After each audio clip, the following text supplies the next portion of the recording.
ہماری زندگی بڑی قیمتی ہے، ایک ایک سانس بامقصد ہونا چاہیے، لیکن ہم اپنے وقت کو کس آوارگی کے ساتھ، کس بے دردی کے ساتھ گزارتے ہیں۔ حضرت امام شافعی کہتے ہیں کہ میں نے فقیروں سے 2 باتیں بڑی پتے کی سنی اور انہوں نے مجھے بڑا نفع دیا۔ یہ بہت بڑے بزرگ ہونے کے باوجود، اتنے بڑے عالم اور فقیہ ہونے کے باوجود، یہ درویشوں کی صحبت میں جا کے بیٹھتے تھے۔ حضرت امام احمد بن حنبل کو کسی نے دیکھا کہ حضرت بشر حافی کے پیچھے دوڑ رہے ہیں، تو کسی نے کہا اتنے بڑے امام ہو اور اتنے بڑے فقیہ ہو، اس فقیر سے کیا ڈھونڈتے ہو، بشر حافی سے کیا تلاش کرتے ہو؟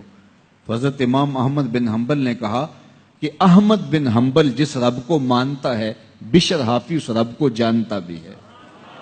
تو فقیروں کی باتیں بڑی پتے کی ہوتی ہیں، تو کہتے ہیں کہ فقیروں کی 2 باتوں نے، امام شافعی بولے، کہ مجھے بڑا فائدہ دیا۔ ایک تو یہ الوقت سیف قاطع، وقت کاٹ دینے والی تلوار ہے، اگر وقت کو تم کاٹو گے تو ٹھیک، ورنہ وقت تمہیں کاٹ دے گا۔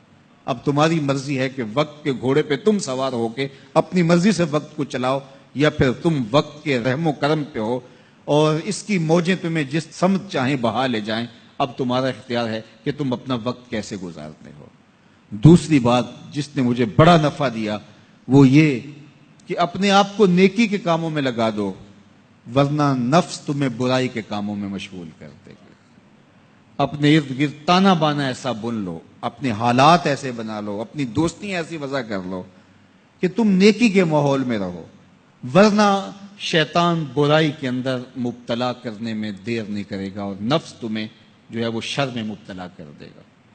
تو فرمایا کہ کسی شخص کے اسلام کا حسن یہ ہے کہ وہ بے مقصد کاموں کو چھوڑ دے۔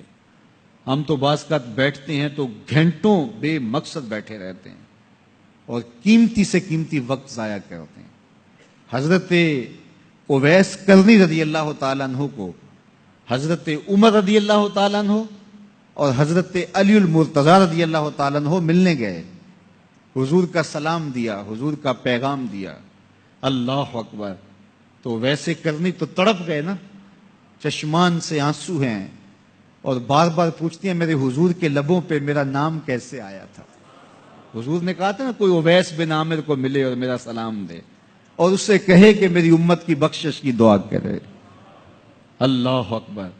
تو یہ ملنے گئے حضور کی وصیت اور حکم کے مطابق، حضور کا سلام دیا، تو یہ بار بار کہتے تھے حضور کے لبوں پہ میرا نام کیسے آیا، اللہ اکبر۔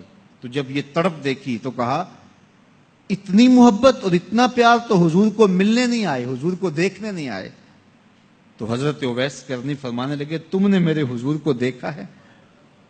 تو یہ خاموش ہو گئے، تو کہنے لگے میں نے نہیں نہ دیکھا تو مجھ سے پوچھ لو، تم پہلے بتاؤ کہ حضور کے ابرو جڑے ہوئے تھے یا کھلے ہوئے تھے؟ اللہ اکبر، تم نے تو حضور کو دیکھا ہے تو ذرا بتاؤ نا۔ پھر خود ہی فرمانے لگے جس نے نہیں دیکھا اس سے پوچھ لو۔ کہا کوئی قریب سے دیکھتا تو کھلے ہوئے نظر آتے، دور سے دیکھتا تو جڑے ہوئے نظر آتے۔ معلوم ہوا کہ حضور کی قربت میں ہی رہے ہیں اگرچہ بظاہر دور رہے ہیں۔